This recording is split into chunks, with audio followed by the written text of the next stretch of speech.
요한복음 15장 1절에서 6절까지를 자세히 살펴보도록 하겠습니다. 성령께서 우리 각 사람에게 살았고 운동력 있는 말씀의 권능을 풍성하게 체험하게 하여 주시고 예수님을 아는 지식이 더하게 하실 것을 확신합니다. 1절에서 6절까지 함께 읽겠습니다. 내가 참 포도나무요 내 아버지는 그 농부라.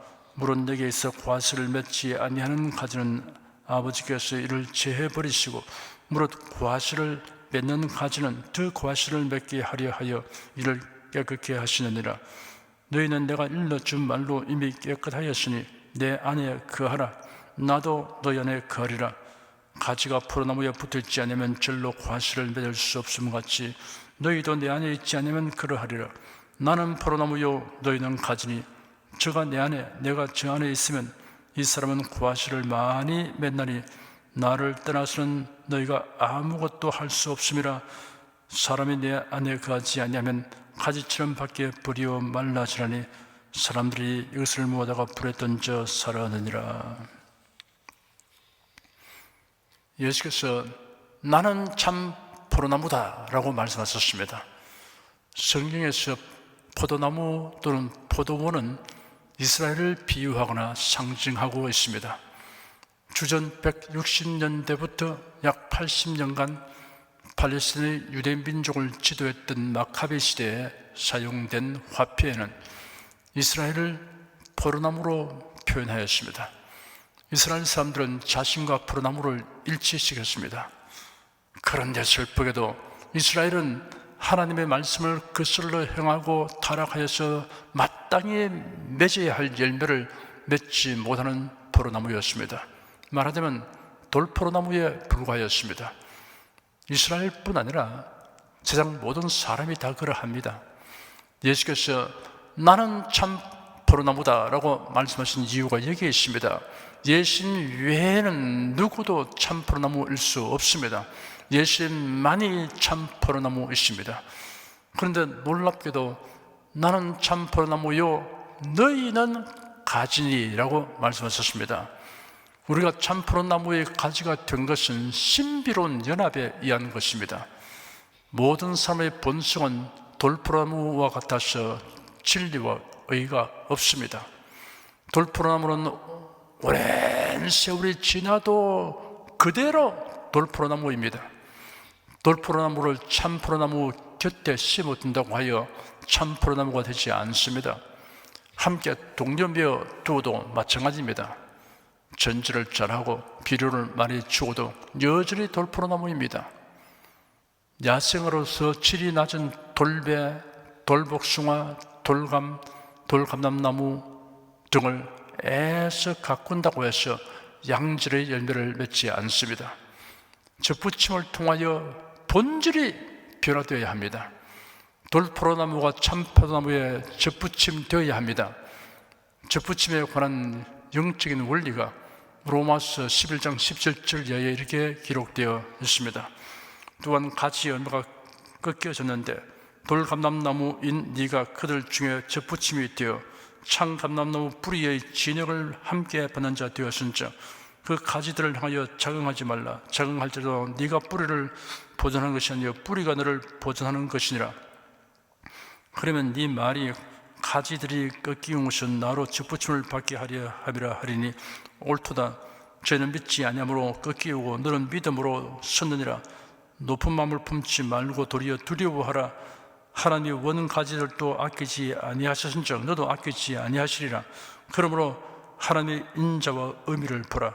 넘어지는 자들에게는 의미가 있으니 너희가 만일 하나님의 인자에 거하면 그 인자가 너에게 있으리라. 그렇지 않으면 너도 지키는 바 되리라. 저희도 믿지 아니하는데 거하지 아니하면 접붙임을 얻으리니 이는 저희를 접붙이실 능력이 하나님께 있음이라.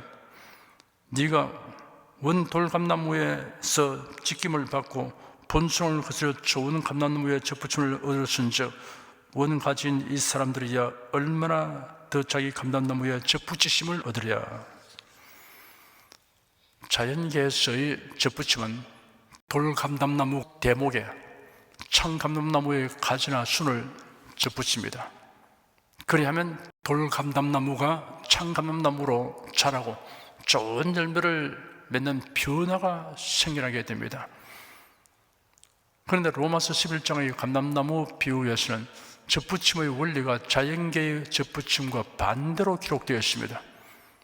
참감람나무에 돌감람나무의 가지가 접붙임되었습니다. 사도 바울이 접붙임 방법에 대하여 알지 못하거나 실수로 그렇게 기록한 것이 아닙니다. 성경은 성령을 감동하심을 입은 사람들이 하나님께 받아서 말한 것입니다. 그러니 성경의 원저자는 하나님이시므로 그런 오류가 있을 수 없습니다. 만물을 만드신 이가 그 만드신 만물의 성질을 모르시는 일은 있을 수 없습니다.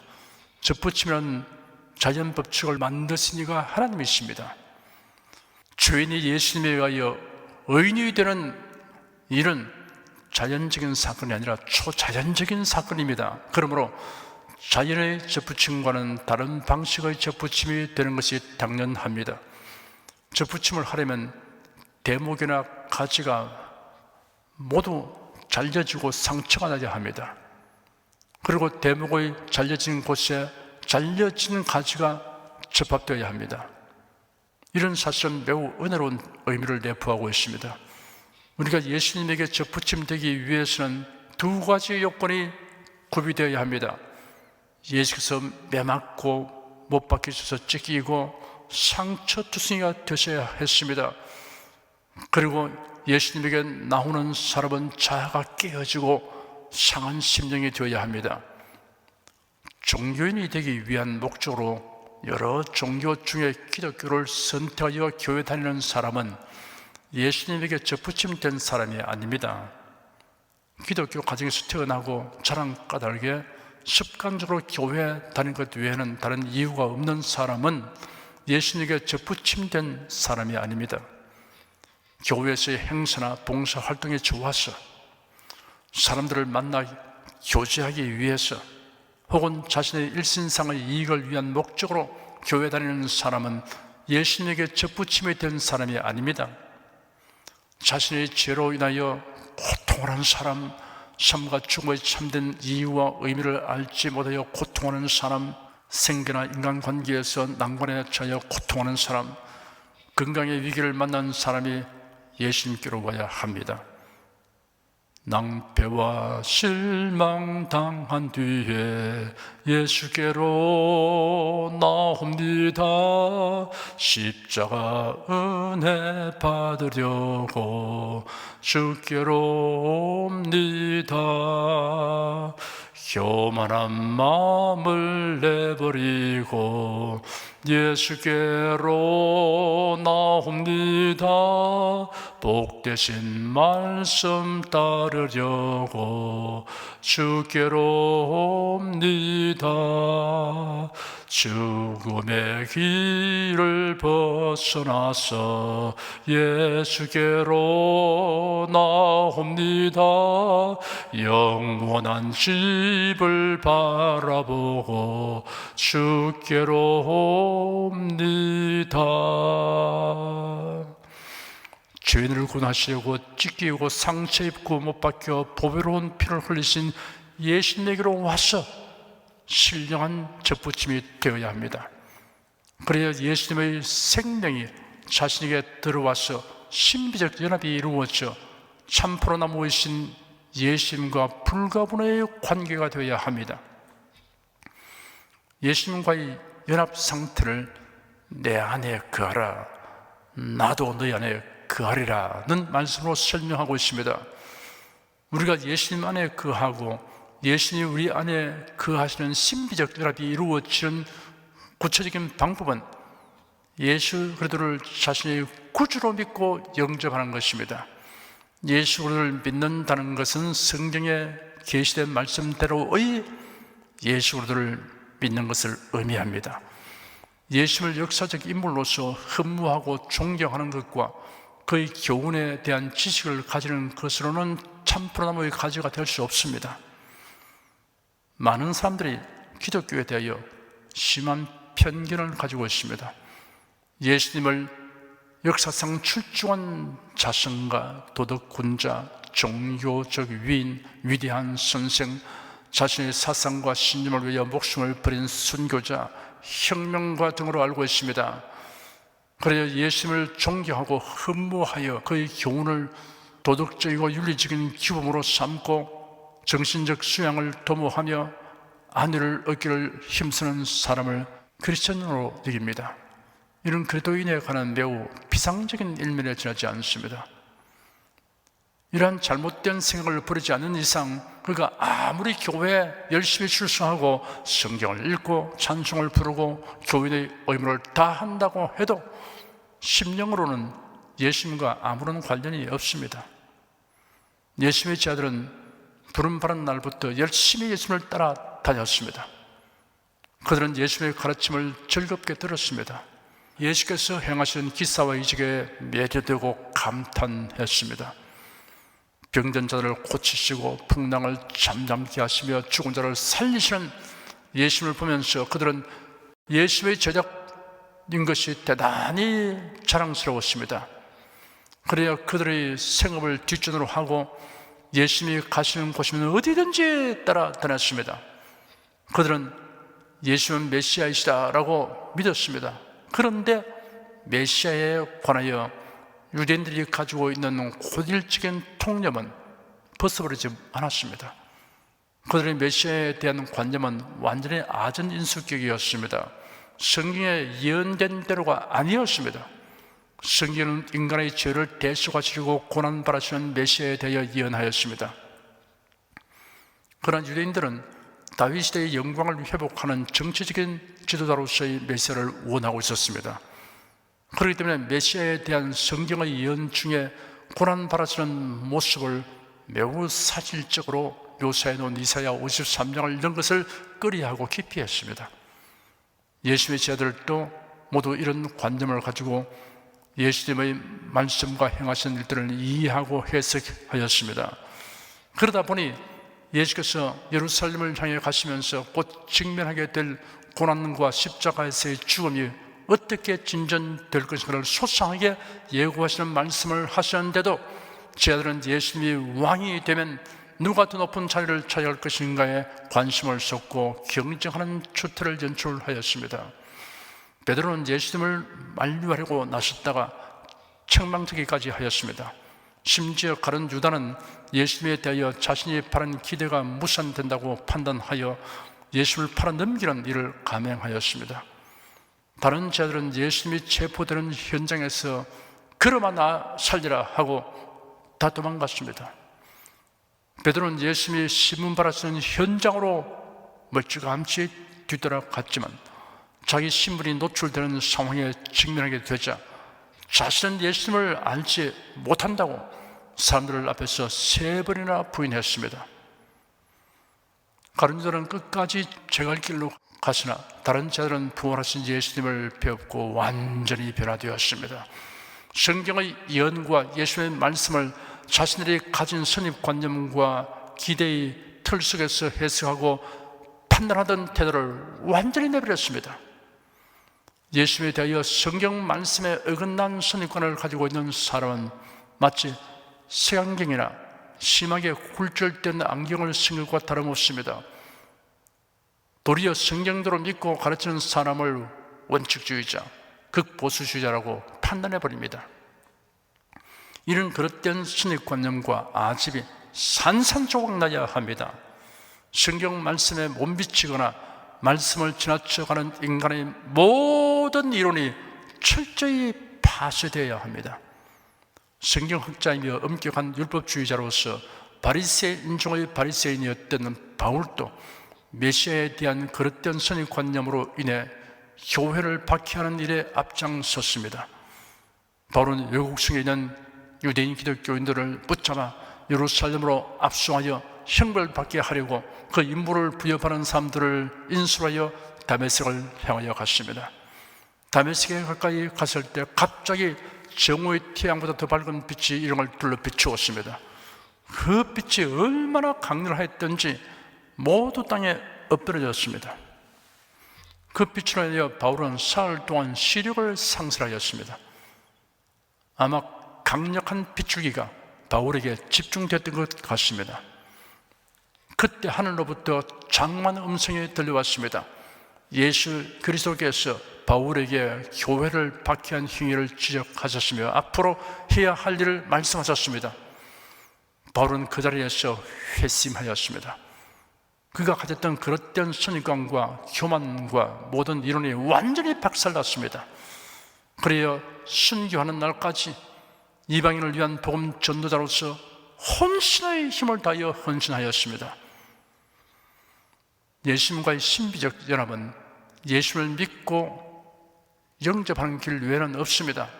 그리하려면 주님의 말씀에 어긋나는 모든 이론이 파쇄되어야 합니다.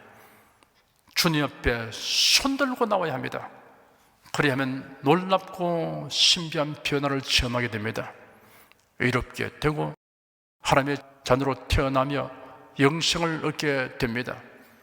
영접하는 자 곧 그 이름을 믿는 자들에게는 하나님의 자녀가 되는 권세를 주셨으니 이런 혈통으로나 육정으로나 사람의 뜻으로 나지 아니하고 오직 하나님께로서 난 자들이니라. 말씀의 육신이 되어 우리 가운데 거하심에 우리가 그 영광을 보니 아버지의 독생자의 영광이요 은혜와 진리가 충만하더라. 하나님이 세상을 이처럼 사랑하사 독생자를 주셨으니 이는 저를 믿는 자마다 멸망치 않고 영생을 얻게 하려 하심이니라. 내가 진실로 내게 이르노니 내 말을 듣고 또 나 보내신 이를 믿는 자는 영생을 얻었고 심판에 이르지 아니하느니 사망에서 생명으로 옮겼느니라 라고 성경에 기록되었습니다. 예수 그리스도를 믿는 사람은 포도나무와 가지의 관계처럼 예수님과 신비적 연합이 된 상태이게 됩니다. 예수님과 신비적 연합이 이루어져서 참 포도나무의 가지가 된 성도는 열매를 많이 맺기 위하여 참 포도나무의 진액을 적극적으로 받아들여야 합니다. 가지는 나무에 붙어 있으면 되지만 성도는 인격적 존재입니다. 자신의 의지적 결단과 노력이 있어야 합니다. 그 결단과 노력이 어떠한 것인가를 설명하는 말씀이 있습니다. 나는 포도나무요 너희는 가지니 저가 내 안에 내가 저 안에 있으면 이 사람은 과실을 많이 맺나니 나를 떠나서 너희가 아무것도 할 수 없음이라고 하신 말씀입니다. 나를 떠나서는 라는 표현은 내가 없이는 이라는 뜻입니다. 인류의 역사는 하나님을 떠나서 행함으로 일어난 비극적 역사입니다. 성경 창세기에는 그 나쁜 본보기가 기록되어 있습니다. 아담의 망상과 그 결과가 기록되어 있습니다. 이는 정치적 망상입니다. 아담은 하나님과 같이 되려고 하였습니다. 하나님을 떠나 하나님과 대등한 위치에 서려고 하였습니다. 그리하여 하나님의 명령을 거역하고 선악과를 따먹었습니다. 그 결과는 에덴에서 추주를 떼었고 땅은 저주를 받았으며 가시와 엉겅퀴가 돋아났습니다. 야생 동물들, 벌레들, 세균들이 사람을 해치는 적이 되었습니다. 가인의 망상과 그 결과도 기록되어 있습니다. 이는 종교적 망상입니다. 하나님의 계시를 떠나 인간의 생각대로 제사를 드렸습니다. 그 결과는 살인자가 되고 우상 숭배를 하게 되었습니다. 니므롯의 망상과 그 결과가 기록되어 있습니다. 이는 문화적 망상입니다. 땅에 편만하여 거죽에서 번성하라는 하나님의 말씀을 떠나 신할 평지에 바벨성을 쌓고 헛되짐을 면하려고 하였습니다. 인간의 지혜와 지식, 기술과 능력으로 이상적 세계를 건설하려고 하였으나 그 결과는 의사불통과 의견 불일치로 헛사가 되었습니다. 열매를 많이 맺으려면 참포도나무의 가지된 성도는 자신이 그리스도를 떠나서는 아무것도 할 수 없음을 철저히 깨닫고 항상 예수님을 의존하며 살아가야 합니다. 이러한 성도는 예수 그리스도의 말씀을 모두 믿습니다. 예수 그리스도의 말씀을 순종합니다. 범사에 예수 그리스도의 도움을 간구합니다. 그리함으로 열매를 맺습니다. 모이기를 힘쓰는 열매를 맺습니다. 전도에 힘쓰는 열매를 맺습니다. 주님의 일에 힘쓰는 열매를 맺습니다. 경건한 삶을 살아가기에 힘쓰는 열매를 맺습니다. 그 외에 선하고 신령한 열매를 많이 맺습니다. 예수 그리스도와 연합되어 있지 않으면서도 그리스도인이라고 자부하는 것은 스스로 속이는 것에 불과합니다. 이런 사람은 열매가 없습니다. 물론 내게 있어 과실을 맺지 아니하는 가지는 아버지께서 이를 제해버리시고 무릇 과실을 맺는 가지는 더 과실을 맺게 하려 하여 이를 깨끗게 하시니라 하였습니다. 과실을 맺지 아니하는 가지는 하나님께서 제하여 버리십니다. 과실을 맺는 가지는 더 맺도록 도와주십니다. 예수께서 달란트 비유에서도 무릇 있는 자는 받아 풍족하게 되고 없는 자는 그 있는 것 같이 빼앗기리라 라고 말씀하셨습니다. 이는 신앙생활의 원리이며 비결입니다. 주님께서 가르치신 신령한 지혜입니다. 여러분은 나는 그리스도를 떠나서는 아무것도 할 수 없다는 인식을 가지고 매사에 항상 주님을 온전히 의지하는 생활을 하십시오. 그래야 열매를 많이 맺으시기를 축원합니다.